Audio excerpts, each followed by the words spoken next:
I didn't get to see myself be the main character, the person that the love interest was pining over. And reading romance novels, I still very rarely see characters with disabilities be the main character of their story. Welcome to The Wheelchair Activist, a podcast hosted by me, Emma Vogelman, and every month I interview amazing members and allies of the disabled community who are quite literally changing the world. In this episode, I chat with Melissa Whitney all about disability representation, but this time in romance novels. Melissa is an author who is legally blind and explores the themes of disability, mental health, trauma, and family in her novels. Her debut novel, titled In the Hello and In the Goodbye, was released in April, and she has another book coming out in July called Finding Home. I really hope you enjoyed this episode. For me, personally, it was such a fun way to introduce me to the world of romance novels. Melissa, thank you so much for joining me on the podcast, The Wheelchair Activist. And thank you even more so because you're actually a listener of the podcast who pitched this episode to me. I'm super excited to have you on. Would you be able to tell our lovely listeners a little bit about you, who you are, and what you do? Absolutely. And thank you so much, Emma, for saying yes to my pitch. It's always exciting to listen to something and then think, maybe one day I'll be on it, and then you're actually on it. So I am Melissa Whitney. I am a legally blind contemporary romance writer. I live in Southern California with my husband and our two rescue pugs, Milo and Coco. I have worked in healthcare for the last 15 years. I have a master's in social work, and I decided just about 2 years ago that I wanted to tap back into my love of writing. I was always a kid who wrote, short stories, poetry. I always had a journal with me when I was younger. And then as my vision decreased, I have retinitis pigmentosa or RP. I would, type things up on the computer. And I always had a love for it, but I was focused in on my career, like so many people. I told myself, no, that's not for me. And 2 years ago, I decided that, I wanted to get back into it, and I started writing, and I have just not looked back. And I just published my debut novel, In the Hello and In the Goodbye, on April 2nd. And I have two more novels coming out this year. And it's been super exciting to go on this journey of getting back to my passion of writing. That's fantastic. And I should say to all of our listeners that you very generously gave me an advance copy of your book, which I read in probably about 2 days. And I just wanted to say an even bigger compliment to you. One of those days was the day the new Taylor Swift album came out. And I read your book before I started listening to the album. So if anyone knows me, you know I loved this book. If I'm putting off Taylor Swift for it. So just to give people a flavor, what makes your romance novel different? Because there's something pretty significant in not just you being a disabled author, but with what you write about as well. Well, first, can I just, as a Swiftie who binged that album as soon as it came out, and literally that morning my husband was getting ready to leave. I work from home, and he said, "This is the third time I've heard this song." And I was like, yeah. Let me say, all of my group chats blew up that day with analysis of the album. And of course, we've all discussed what era our books are. And I would say In the Hello and In the Goodbye is definitely a little bit of Lover, and also has some folklore vibes. Oh, But that's interesting. I would right. have definitely Lover. I definitely see that. I don't know if it's just because of the cover of your book being purple, which we'll get into, but I immediately thought of Speak Now. I think Speak Now is more my next book, but you and I are going to have to talk, because I have a character in a book coming Ooh. out in January who's a total Swiftie. Oh my God, that's practically based on me already. Tell everyone about your book and why it's particularly important. Absolutely. So all of my books have really strong disability and or mental health rep. These are two things that are very important to me as a legally blind woman, but also a woman who has complex post-traumatic stress disorder from traumatic events and things like that. So I want to make sure that people feel seen in their books. So in the Hello and in the Goodbye is a deeply personal story because it is loosely inspired by me and my husband. My husband is an autistic man and I'm a neurotypical woman, although he jokingly likes to say there is not a single thing that is typical about me.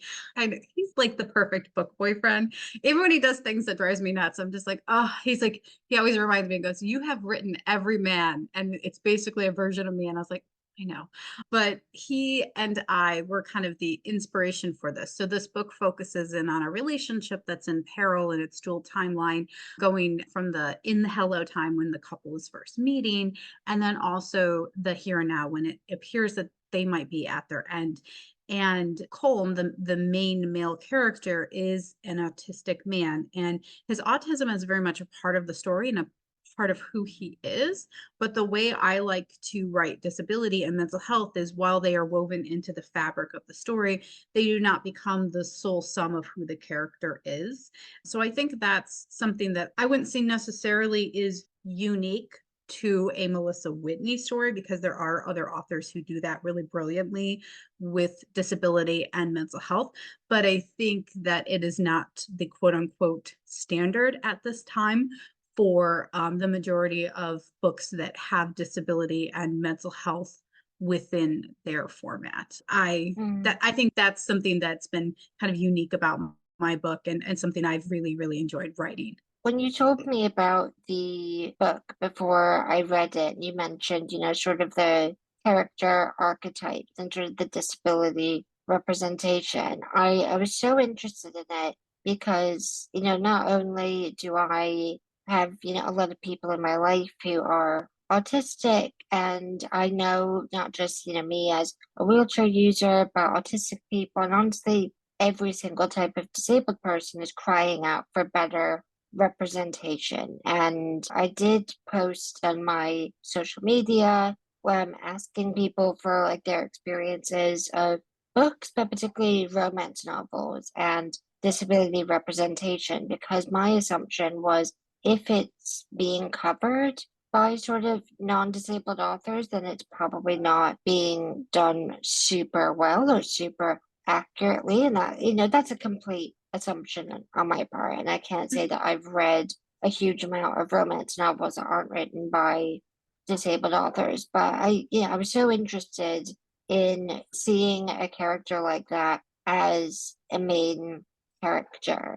And what I think is so interesting about the book as well is that it's also told from two different perspectives. So it's told from the neurodivergent male perspective and then from the neurotypical female perspective. And it was, yeah, it's to me, it was so interesting and really kind of insightful for me to learn a bit more about a condition that I don't have. But like I say, there are lots of people in my life who do, and sort of seeing how that plays out or potentially could play out in the romantic sense, I thought was so special. And I mean, a huge thing I wanted to talk to you about is that, like you said, that wanting readers to feel seen and feel represented. I was just wondering, what was your experience in terms of books when you were sort of growing up or when you used to write and were reading things like that? And especially with disabled characters, like did sort of your desire come from thinking, I haven't read anything that's felt genuine and, feels good to me as a disabled person? Or did it from the fact that you have also some amazing stories to tell and you're just happening to have disabled characters? So, growing up as I was the only legally blind kid in school, right? And so, especially when you get to be like a teenage girl and you're wanting to date and, there's all that awkwardness, right? But when you're a kid Oh, with a disability, yeah, yeah, we could write a whole nother book. we can do a whole thing. But when you're a kid with a disability, that there's this additional layer to it. Like it's like dating and all of that is already awkward. And then being like a girl, especially a teenage girl who was a heavyset girl, like I already felt kind of awkward in my body. And then on top of that, I had my visual impairment and certain things that would prohibit me from like kind of accessing the world in ways my friends who were sighted did. And also people often, especially the boys I liked, saw me only as like the blind girl. And so a lot of that kind of played out. And then on top of that, when I would read, like I've always been a voracious reader. My library in my hometown of Perry, New York, I spent so much time, like to this day, every time I go home, I have to go to the library because it's like one of my safe spaces.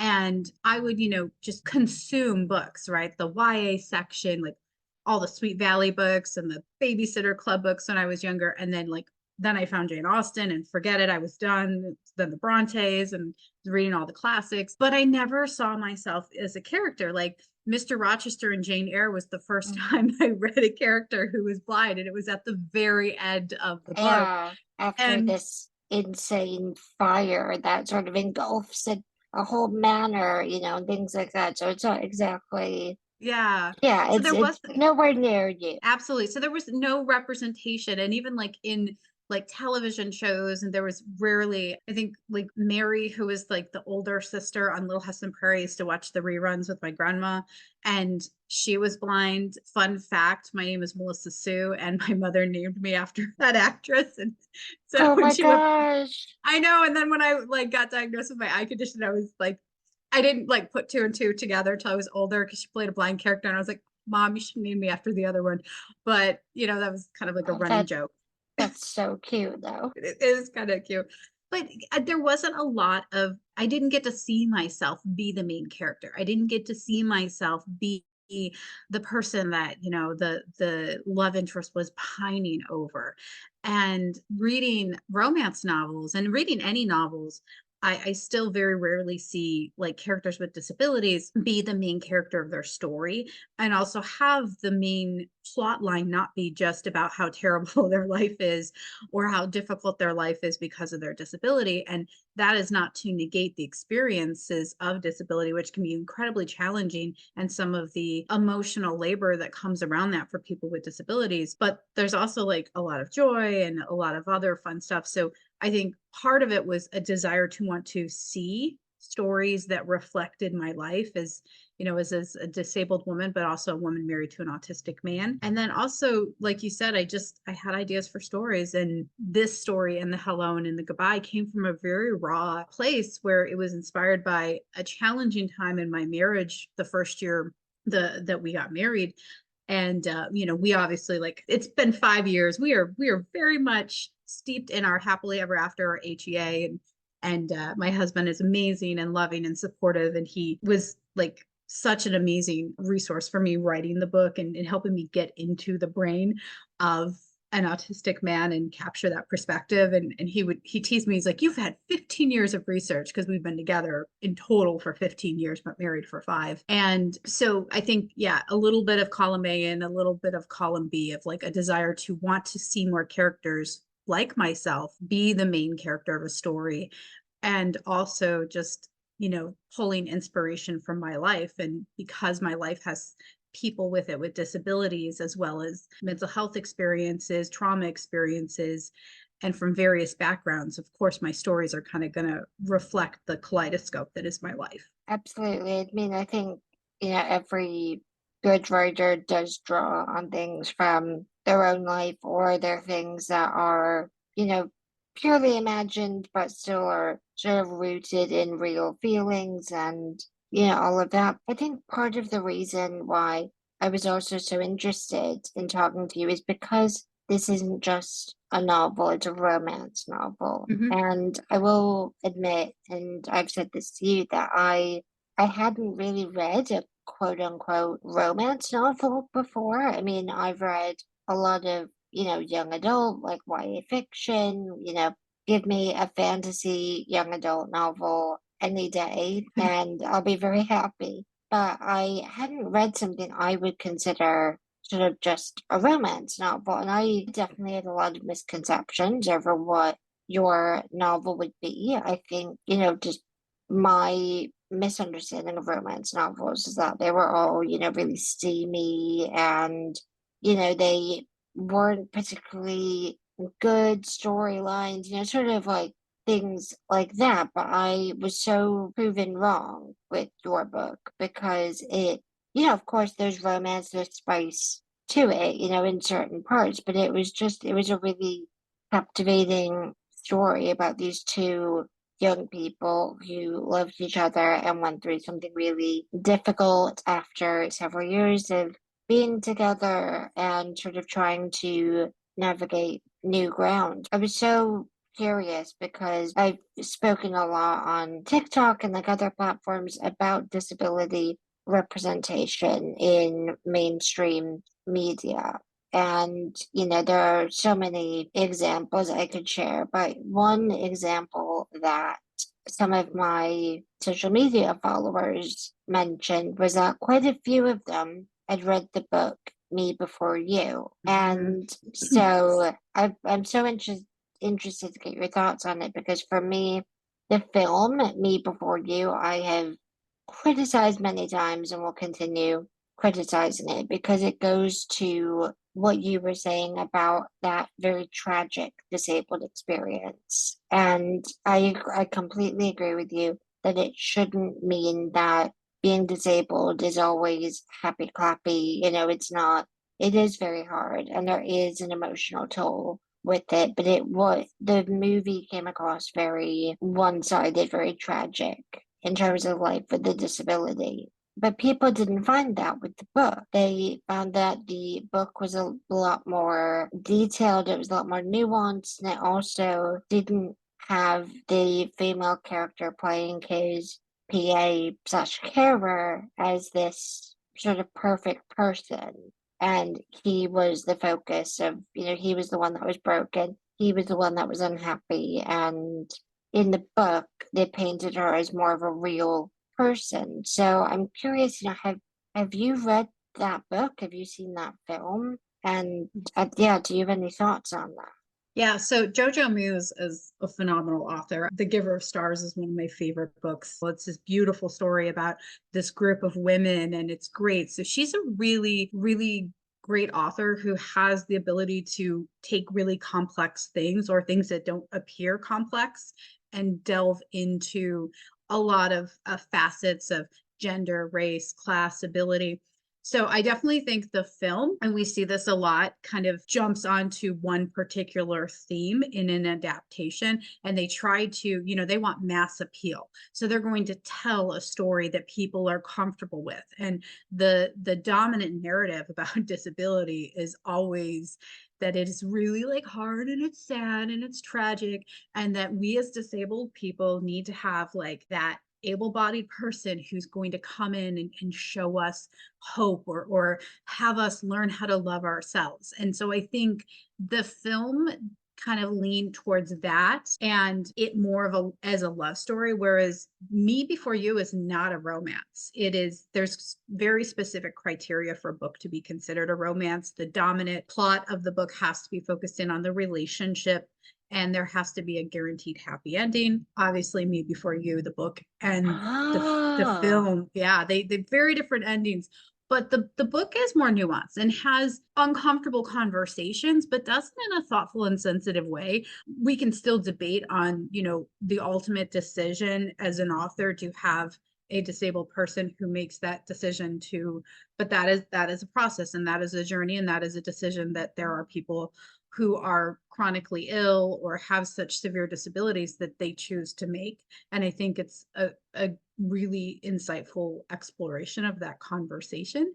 But yeah, definitely two very different experiences. I think JoJo handles it a lot better than the film adaptation did. yeah, I would completely agree with that. But again, another new thing that I'm learning about romance novels, I didn't realize that they have to have a happy ending. They call it a HEA, a happily ever after, or HFN, which is a happy for now. So HEA is typically like the couple's getting married, they got married, or someone's pregnant, which my husband and I always laugh about.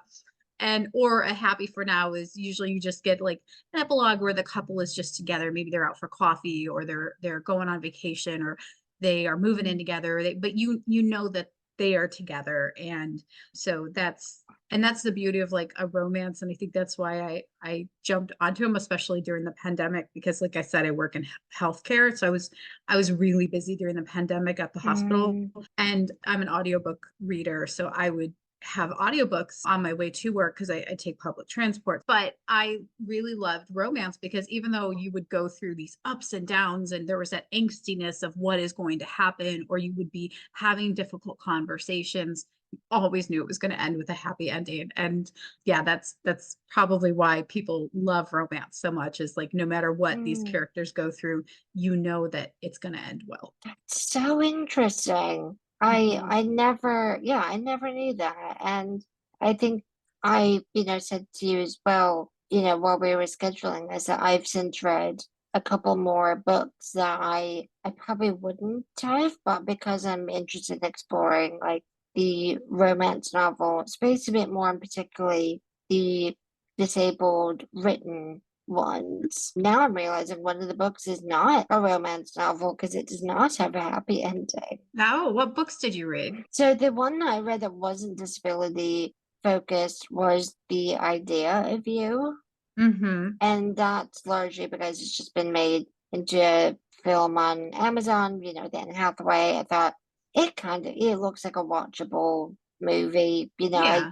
get the sense that it's very like One Direction sort of fan fiction kind of. But I thought that's kind of fun. And I wanted to Mhm. read the book before seeing the film. So I apologize deeply to anyone who that's a spoiler for. But I don't know how the film ends, but I know the book ends. But then I was telling a PA of mine about, this interview that I'm doing with you, and she said, "Oh, I just read this book about a autistic woman who ends up trying to, get lessons more or less in how to do romance and, relationships and stuff. The Kiss Quotient." Oh, Helen, I love, she's so good. Yeah, I mean, I loved it. I thought it was really good. Again, I thought it was to me, it seemed like a good portrayal. Of Mhm. course, I don't have that condition, so I can only speak so far, but it felt respectful. It felt, nuanced in the conversations that were had. But I also really like what you said about if stories not being painted as this disabled person is just waiting for this non-disabled hero to come and save them, Mhm. and like you say, show them the beauty of themselves and all of that type of stuff. And I think, I definitely want to avoid sort of books that only portray sort of that story. I'm really curious, your books coming up. You mentioned that you have two that you're also releasing this year. I'm wondering, do any of them have any couples where both sides are disabled? Well, I mean, the book that comes out in July, the female main character has its mental health and trauma rep, and the main male character does have a speech impediment. So that's kind of like interesting to write into their experience and their love story. And then the book in October, just in time for Blindness Awareness Month, which was like perfect timing. My first legally blind female main character is coming out. She works in healthcare. Most of my characters work in some semblance of healthcare because you write what you know. But she also is a disability advocate, social media influencer, and I'm really excited. She's legally blind, and so I get to. I've really been able to kind of delve deep, and I feel like that book, while autism is very much a part of Colm's experience in Hello and in the Goodbye, I don't think the book tackles ableism as strongly. I think there's a little bit of it with kind of the perception that Evie's friend Josephine had of Colm and kind of the impact that that had on Josephine truly accepting Colm, and the work that Josephine had to do to kind of recognize her own discriminatory kind of stance about like what type of man Evie should be with. But At First Smile, which comes out in October, does really delve a lot more into ableism and the experience that people with disabilities have, especially within the work sphere. I never set up a dynamic where the quote unquote able-bodied character is there to be the Mm. hero, like Rowan, who is just because it's fun. He's an Irish Canadian hockey player, and my husband and I love hockey, so I he got excited about this book because I was asking him 1.5 million questions, and he was just like rolling up his sleeves. He's like, yes, my time, because he would like answer all these questions. But Rowan, the main male character, he's not there to save her at all. In fact, many times she's the one who like saves him, and you see that. And the book does explore toxic masculinity and kind of that concept of like what is a male hero. But I haven't written, I'm trying to think, I don't have characters that both of them have disabilities. I do have characters where they both have mental health challenges. I have a book in January that's coming out where the male main character has post-traumatic stress disorder from his time in the service, and the female main character is dealing with some pretty heavy grief loss challenges. But yeah, no, that would be interesting to write. I haven't yet done that, especially because I do have that dynamic in my relationship of me being like a physically Yeah. disabled person and my husband having autism. I mean, I think that would be so interesting, but I think also as well, I don't want to say in the real world, but I mean, kind of, when I've talked to disabled friends about dating and, even conversations that I've had about, my own like love life and stuff, there are always conversations around would you want to date someone who also has a condition because, it's a lot carrying your own.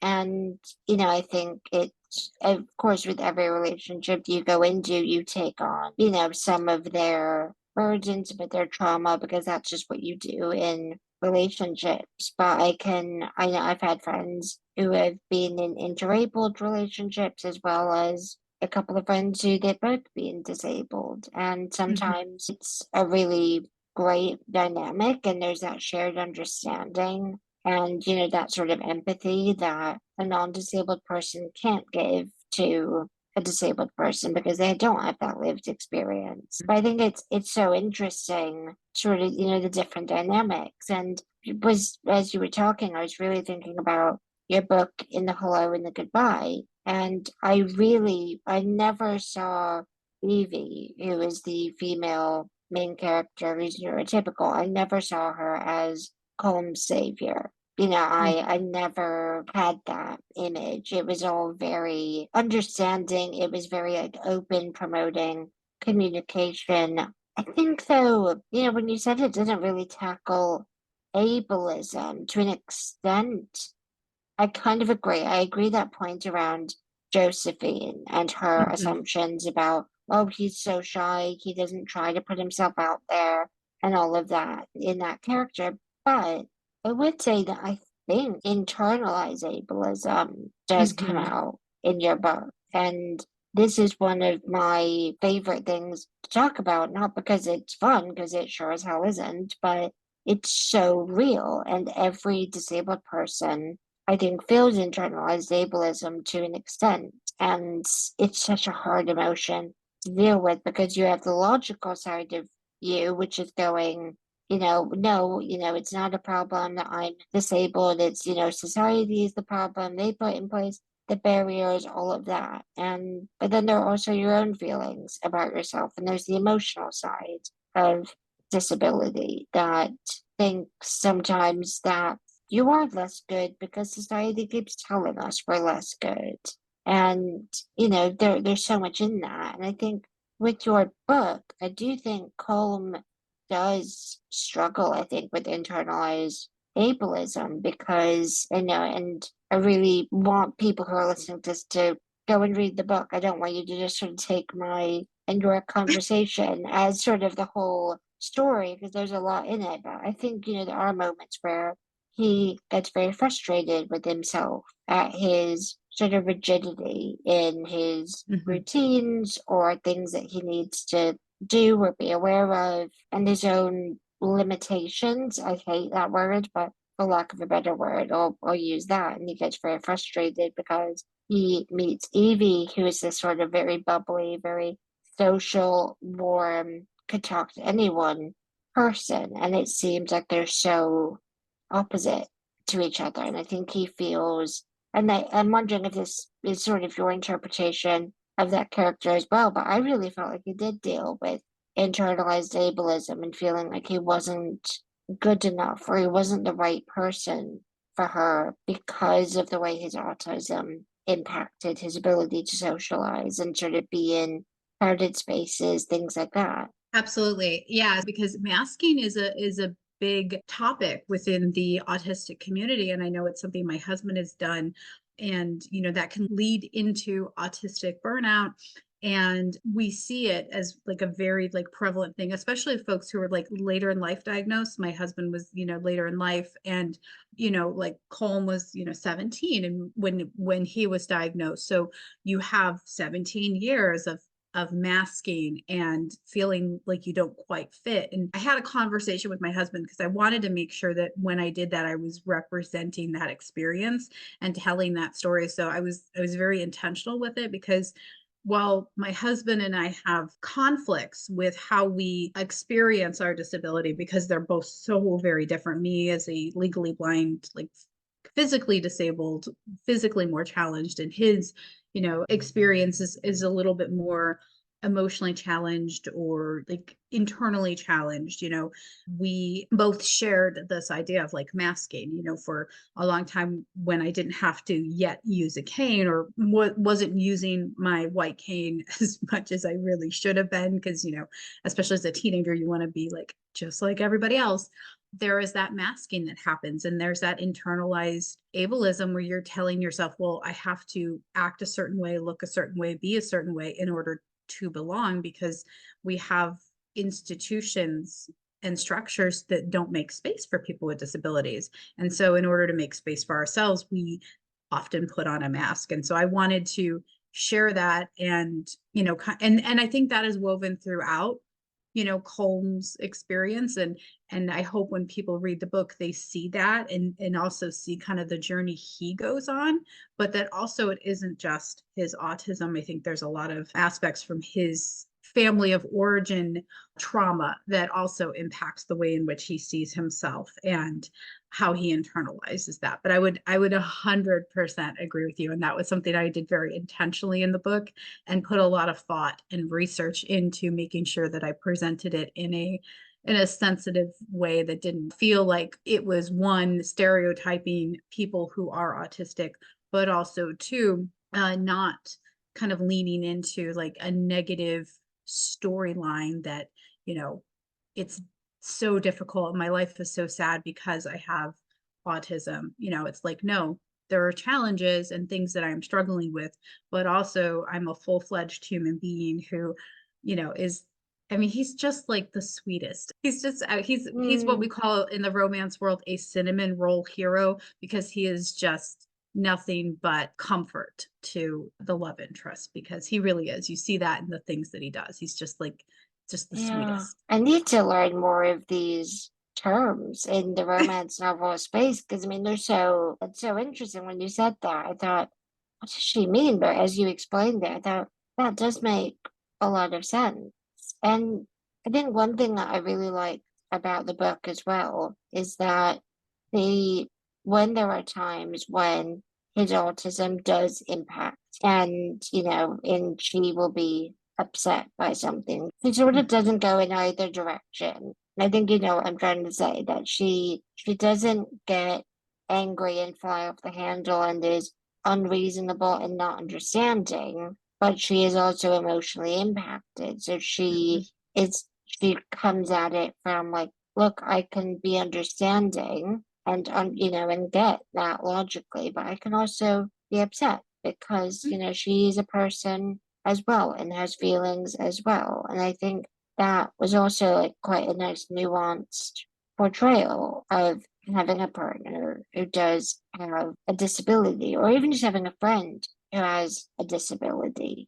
For it, you can be upset that you may not be able to do a certain activity, but it doesn't mean that you're mad at the disabled person because they're not able to do that activity. Yeah, the kind of the theme is, two things can be true at the same time. And, it's like my husband and I will talk about this a lot because there's times that he'll just get like so frustrated. Like I'm a big tea drinker, and without fail, there is always dribbles of tea on the counter. Like when I pour it, even if I'm using the liquid level indicator because I'm not paying attention, I'm going to spill the tea, right? Oh, that's kind of funny to say as I'm talking on a Yeah, it's podcast. literally, not figuratively.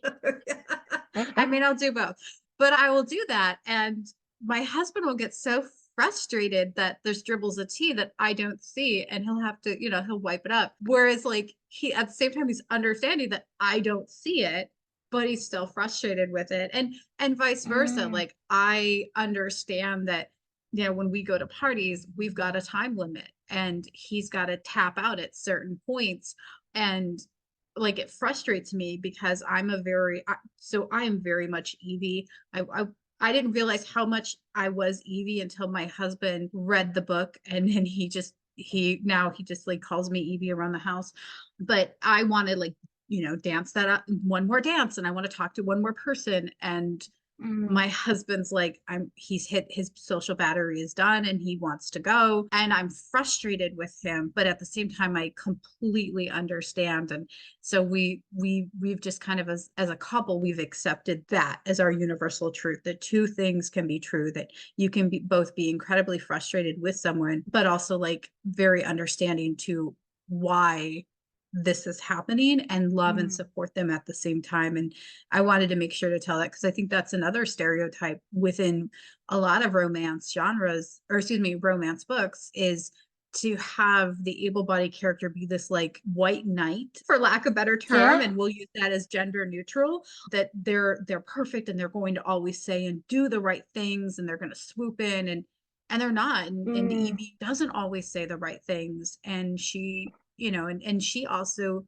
has her own issues that we see. And yeah. there's things she could have done a lot better, and I think that's where some of the conflict comes in the book. But I think it's important to see the challenges for both able-bodied people and somebody with a disability within a relationship, and how Mm. that plays out. Yeah, it's very much just because they don't have a disability does not equal them being a perfect person. Mm-hmm. And, a totally selfless, a totally empathetic person because they are also a human being with the same emotional range as you or I. And I think, any relationship with a disabled person, like whether it's a friendship or, anything, does have to come with that acknowledgement because, and this is a really personal experience, for me, but I think it's really important here that recently, so I've been having really, really bad pain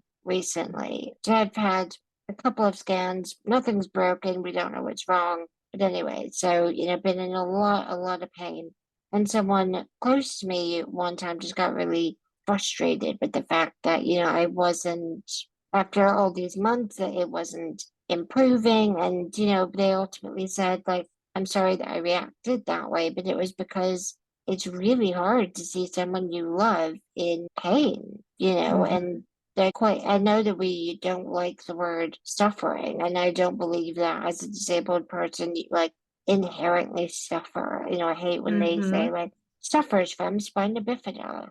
It's that you live with, but Yeah. there are times when suffering comes into the equation. And I think, with extreme chronic pain, sometimes that does come across as suffering. And so I think it was important for me to learn that, okay, yeah, I'm having my own emotional and physical reaction to being in pain, but the person who's seeing me do that is also having an emotional reaction, and Mm-hmm. that's very fair for them to have. It's so nuanced, isn't it? Mm-hmm. Oh, absolutely. I think that, it's important to kind of explore they always talk about like, was it in Shrek? He talks about like the onion layers. Well, I like to say Ah, the croissant layers of because I'm a course. bakery girl. So layers of croissants, there's layers to people. And I think historically, a lot of books have had like one-dimensional characters when it comes to characters with disabilities. They're one note, but also the people around them, right? They're often kind of depicted as one or two archetypes, that like that caregiver who's there and really supportive and going to take care of that person with a disability. And I'm putting that in air quotes for people who can't see. Or that like, terrible person who just like is mean to that person with a disability. And there's never like kind of an in between. And there has been a shift, I think, with media over the last, I would say, especially the last 5 years, to have a little bit more nuance when they look at not just people with Mm, disabilities, but the people that are in the world of that person with a disability, and kind of yeah. exploration of those different characters. And I think that's been really, really exciting. And I think as we Mm, see more disabled writers throwing their hats in the mix and telling owned voice stories, I think we are going to continue to see that. I think there are some able-bodied folks who do a good job of telling stories about disability, but I think there's still a huge learning curve for a lot of able-bodied folks. And I think having more disabled authors is, I think, yeah. enriched the literature that we're seeing coming out now. I hugely, hugely agree. And while we're on that, for you as an author, we've talked about the inspiration of the stories, but when you decided to start writing, I mean, I know finding a publisher is, and an agent, I think you need, for writing a book, sort of all of those things are difficult in no matter what the book is. I was wondering for you, when you were pitching this book to publishers, what was the response that you got? Because it is quite niche. I mean, I know that we've also talked about all the various like niches that romance novels are now sort of going in. Like I said to you, I keep hearing about hockey books, and you think, like, how is that its own subgenre? But how was it for you trying to get this book published, not only being a disabled author, but having it be a disabled romance story? Yeah, so I am someone that if the door's not going to get opened for me, I'm going to, kick down the door myself. So I started writing this story in February of 2023. I had the first draft done by March. I had worked with an editor, freelance editor, to get it cleaned up and all of that, make sure it was like tight. And especially with my visual impairment, there's some things visually that I'm going to miss, and some rules of grammar that I may or may not miss as somebody who likes to do auditory reading, because writing formally within the healthcare world is very, very different than writing romance books. So I had everything ready to go, and I started to you do what's called a query process with literary agents. I quickly learned I had zero interest in going through this path. I got some really interesting feedback from some literary agents who said, I don't think this story is going to sell. And, folks that were just Mm, like not, yeah, folks who were just not interested. And some of them was like the standard, pre-written letters, and then some were or emails, and some were, and then talking to some literary agents at some conferences who just thought like, I don't know if like like this story, this dual timeline with an autistic male lead is, really what's, to market right now, and all of this stuff. So, and the same thing with my book that will be coming out in July, because I was querying at the same time. And that book is a small town romance with Jane Austen vibes, because I am a Jane Austen girl at heart. But it is a story about somebody who is overcoming a traumatic situation. And again, they a lot of people wanted me to shift it to like more of a rom-commy. They wanted certain things, and I just chose to not go that route. So I actually independently published. So I got my own ISBN, set up my own 3 pug publishing because I had 3 pugs at the time, and I've independently published. And that's actually been what's been interesting about the romance world, is there is a huge independently published community within the romance world. And a lot of independently published romance authors are now getting scooped up by traditionally published. So like writers like Kennedy Ryan, who wrote books that traditional publishers weren't open to, a lot of marginalized stories. So people who are of the global majority, the LGBTQ plus community, disabled authors.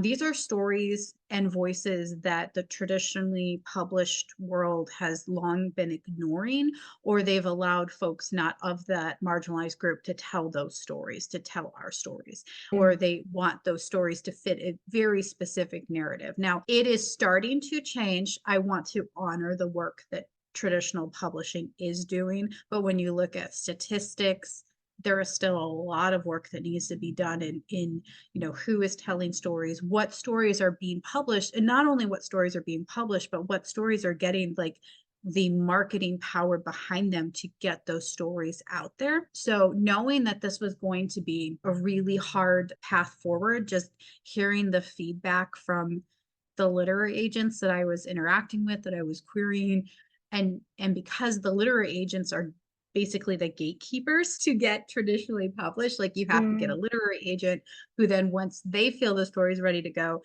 they then have to go on their own querying process, and you go on submission to traditional publishers. And I just, maybe it's because of growing up with a disability and having so many people tell me no throughout my life, that I am so used to making my own space that I just said, well, I'm going to make my own space. And I'm glad I did, because while I do not have the marketing power behind me as, say, like an Emily Henry or an Abby Jimenez, which is not a dig on them. They're both two authors who I quite enjoy, but I know that this is an important story. And I think, if anything, my vision loss has taught me how to be tenacious and how to make space in a world that doesn't often make spaces for people with disabilities or stories about disability. Yeah, I mean, and first, I'm so glad that you did, because I wholeheartedly agree that there's so much value in your story, and honestly, I'm just so excited to read the rest of the books that you Mhm. write. But I think it's so interesting because so people saying that they're not sure that this would sell.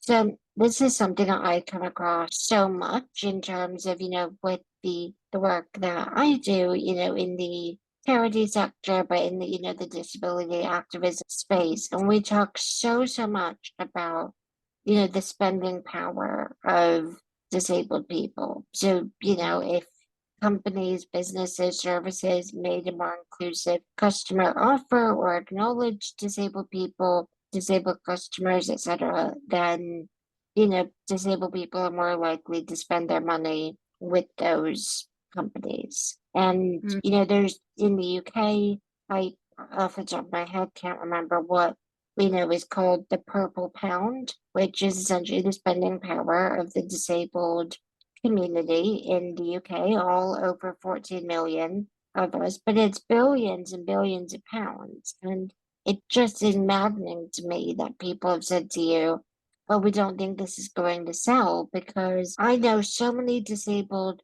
women and probably some men as well who would love to buy this book and would love to buy other romance novels that have a disabled character, because and I think this weirdly goes back to how we started this conversation about representation and being seen.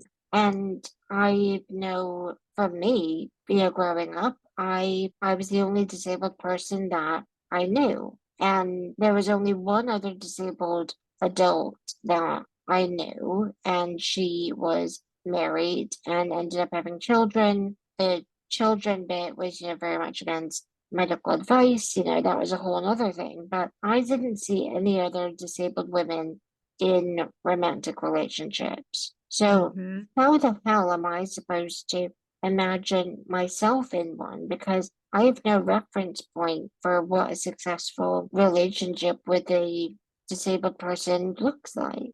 And part of that comes from books, and I could speak on this for ages, but in America there are the various bans on books, particularly with LGBTQIA plus characters, and very much wanting children to not read those because, of stupid I'm gonna say stupid Republican attitudes that can turn kids gay, but like what they're failing to see is that fairy tales, right? Every story you tell a child, it's pretty much all about like a prince and a princess falling in love and living happily ever after. So you Hmm. can't say that there's no sexualizing of children just because it's a homosexual relationship. And yeah, like I said, I think this is a whole separate topic, but relationships that introduced to children so young in literature and, in books that you read at school. And, Hmm. if you're a disabled person and you're not reading those stories that have a character like you do start to think, I don't know how this works for me Hmm. because I've never seen it done. And so putting yourself out there and being the first person that to do that is very scary. No, absolutely. Like, I remember dating, like, was even just when I was in college, right? Like, I didn't, there's all these other things you have to think about when you're dating as a person with a disability that my able-bodied friends didn't have to think about.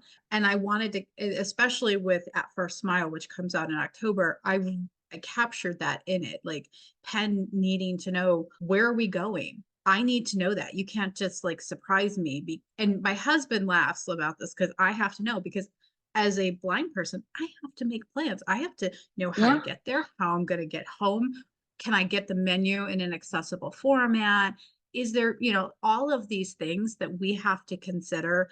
I have a very good girlfriend whose daughter is in a wheelchair. And whenever we are going to go out, we are always not just like checking on Google if some place Mm, is wheelchair accessible, but calling. And sometimes I'll go to yeah. places ahead of time if it's in my area, just to confirm. And even with my book launch party we had, I made sure it was in a place that was accessible so that folks would be able to access it safely, and not just, oh, they have an accessible patio, but can somebody in a wheelchair be able to get in to use the restroom, and is the restroom accessible? All of these things that someone may not consider. And Evie Mitchell does that really well in her romance writing. She has this Mm. all access series. It's a little steamy, but they're really good. She's Oh, phenomenal. okay. I think her first book in the series is Not My Type, not KNOT. Can let you read into that. Okay. And the female main character is, you'll like this, she is a wheelchair user who has a podcast. Oh my God, I'm terrified of where this is going. But there's some things like that she didn't even think about, like, or not she didn't think about, but Mm, the male main character, who is an able-bodied man, mm. when she comes over, oh my gosh, I think her name is Emma. I have to Shut remember. up. I, If it is, I am I'll have I'm to going to double feel check that. very insecure. It's really, really, really good. But when he has her over to I'm going to confirm her name, because I want to say it's Emma, but I'm going to confirm, because I don't want to miss. I read so much that sometimes I get the characters, like the names, confused, but I always remember the plot line. But things that he didn't like think about, and I like that is in a book, because I really related to that, because my husband still has to think about that too. We had an experience where we went to Nashville to a soccer game when we were on vacation, and he kicked himself because he didn't do what he typically does. My husband is a planner. He's very, very much like home, like checklists, all that stuff. And, we have kind of a deal. I will plan the vacation with, like, here's the locations, here's what we're going to do. I'll get all the tickets. And then his job, because he's a special ed teacher, but he's also a certified orientation mobility specialist, somebody who works with people who are legally blind to learn how to use the cane and to get around safely, which is kind of how we met at a conference. And he usually, like, is the one who plans, like, okay, here's how we're going to get from point A to point B. And he didn't do his due diligence with the soccer stadium, and the accessibility challenges were really, really difficult. There was all these stairs. We had to, like, walk down like a road because there was no sidewalk. There was all of these challenges for us to catch a ride share back to the hotel. And he felt terrible. But then we talked about that that's something that everybody else coming out of that stadium did not have to think about like anyone who was able-bodied, because they were able to just like walk down the stairs, but we had all these additional like safety issues.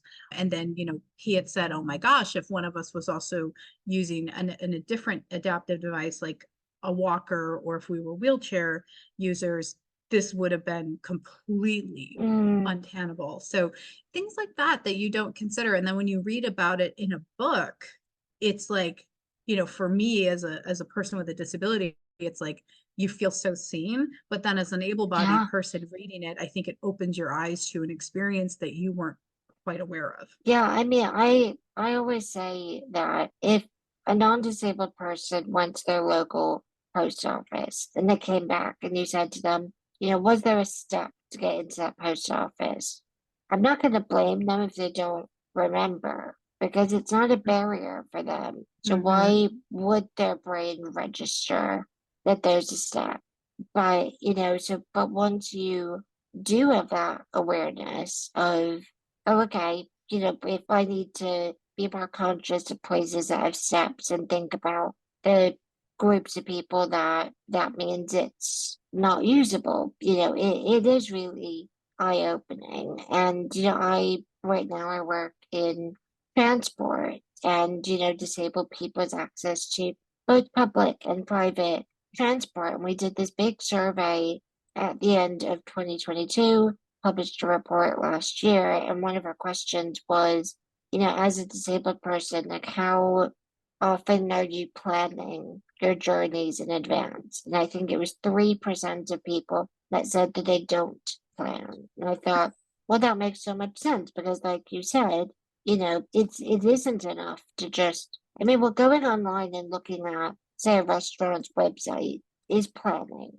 right? That you're already doing that. Well, I think every disabled person listening to this will know that you may read something online, you get there, and it's a completely different story. So, like you say, you have to call and you have to make sure that it is what you think it is, or ask more detailed questions. Because if if the answer is, that there is an access barrier, that's your time destroyed.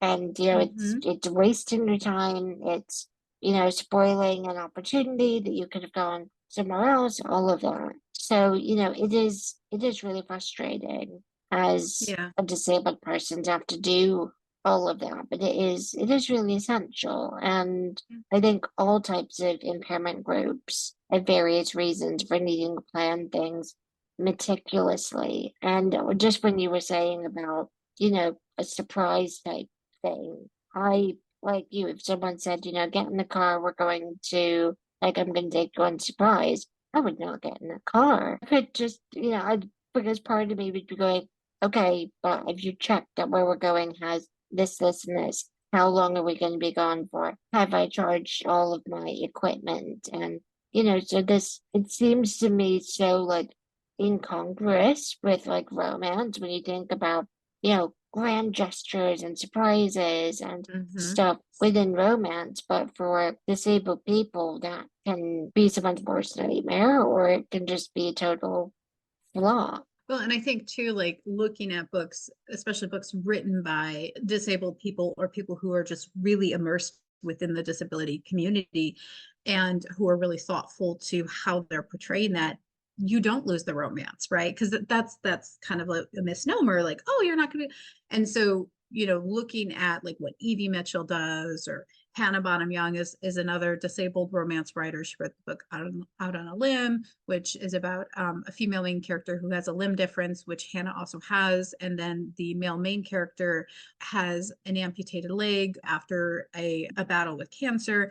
And you still get to see like the spontaneity and the romance and all of that.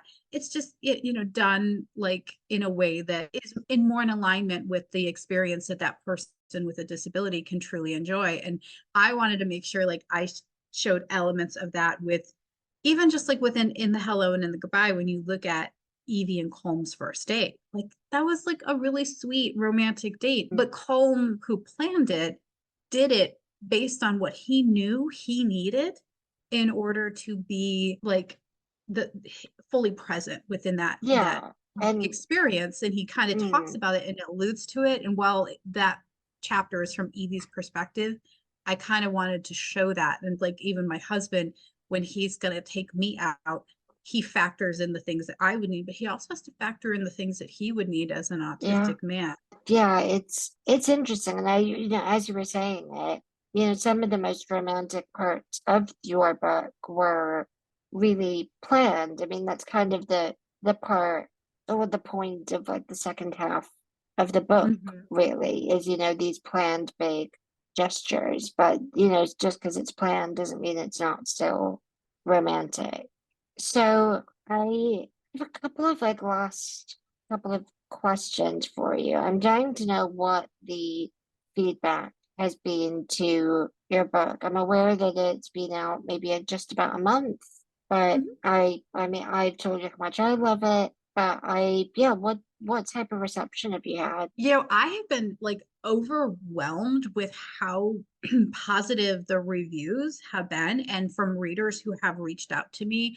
I've had a number of readers who are autistic or who have children who are autistic, that they just saw themselves in the book so much, or they saw their sons in the book. And I had one reader who reached out to me because her son is autistic and he's starting to enter his teens, and that's a conversation they have, is about dating.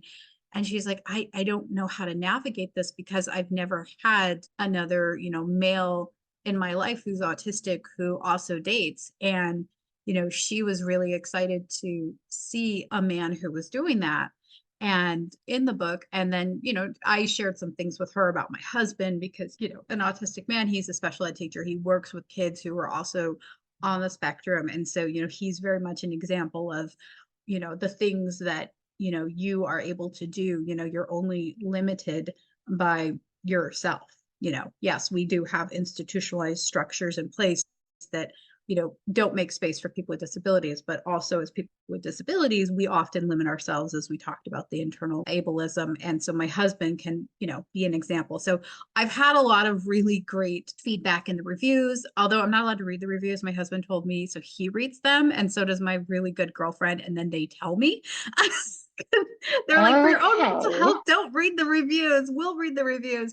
But my aunt, she reads my reviews too, and she's that aunt who will tell me if that dress makes me look fat. So she will tell Oh me if God. something but she's been like, they love the book. So I've gotten really great feedback, and I get really excited when readers reach out to me and say that they feel seen, or that the book has made them feel like they have a better understanding of their partner or their son or their daughter who is on the spectrum. So I've been really excited by the feedback. And my husband has too. It's been really, really cute to see him, like he's constantly like name dropping the book. Like we went on a coffee date the Hmm. other night, and he was like talking about it with the barista. And the barista got really excited because the barista said, I'm on the spectrum. And he's like, I've never read a book where the main character is autistic. And I of course gave him a list of a bunch of other books that he could read. But he's like, I'm gonna go pick up your book. But it's just been really cute to hear the reception, but also see my husband kind of light up at it. And I think maybe he's a little bit Oh. more because he's like Holmes based on me. Oh, I mean, I'm so happy to hear that it's had like it's meant a lot to people Mhm. because I mean that feeling seen in anything, whether it's a book, a TV show, a movie, whatever, it's so incredibly powerful. And yeah, so I'm so excited to, continue to see what people say. So where can people find your book? Yeah. So it is available in ebook, paperback, and audiobook. I made a commitment to make sure that my book was accessible in whatever format that you consume books. So all of my books will be an audiobook. That's a commitment that I have made. So you can get it wherever you get books. It is available on Kindle if so Amazon, Barnes and Noble. If you are someone who likes to use your library, you can request it through your library, and your library is able to purchase it and get it for you. If you are someone who prefers to only go to independent bookstores, Merit Badge Books in Hamburg, New York, I know they have it, and you could order it off their website and they're able to ship. But any local bookstore, all you have to do is go in and give them the title and they are able to order it, because I am available wide. Again, accessibility is a big thing for me, and not just accessibility for people based on their ability, but also accessibility based on their financial means. So, I know that money can be tight, especially right now. There's been so many economic challenges for so many. So I wanted to make sure my book was as available as possible. So you can get it at your local library. You just have to request it. Or if you do choose to purchase it, you can get it in lots of different places. And do you know its distribution in other countries? Because of course you're US based, but I am UK based. So for our UK listeners, where would they be able to find it? Same thing. So I know, Amazon is available in the UK, but also I publish through Ingram. So I am wide. So wherever you get books in the UK, you can get my book. If you do ebooks, you're able to get it through your ebook provider. And again, any of your big stores or your independent bookstores, they're going to be able to order it through Ingram distributes internationally. So they would just be able to go in and then purchase it and get it for you to, either have shipped to your house directly or to pick up at your local bookstore. That is fantastic. And I will do my best to leave as many of those options in the description box for this episode. I honestly could not recommend it more to anyone listening. And I really hope that from listening to this conversation with you, Melissa, that people are intrigued as to what this story is and to really see what I think is a very authentic and very respectful and very entertaining portrayal of an interabled couple. So I just wanted to say a huge thank you for coming on the podcast and talking to me about your book. I am sure that when you publish future books, I will want to have you back on to talk about those stories as well. But yeah, I just want to say a huge, huge thank you for joining me. Thank you so much for having me. And thank you so much for everything you're doing with your pod and the work outside of the pod. I think it's, as a fellow person with a disability, it's so important. And I really am grateful for the work that you're doing. Oh, thank you so much.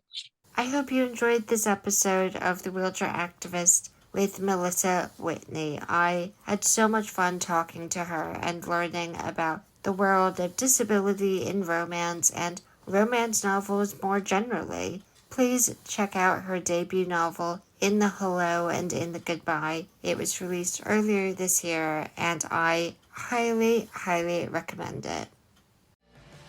Thank you for listening to the Wheelchair Activist podcast. You can learn more and stay updated by going to my website, thewheelchairactivist.com, and following me on social media. We will be back next month with a brand new episode.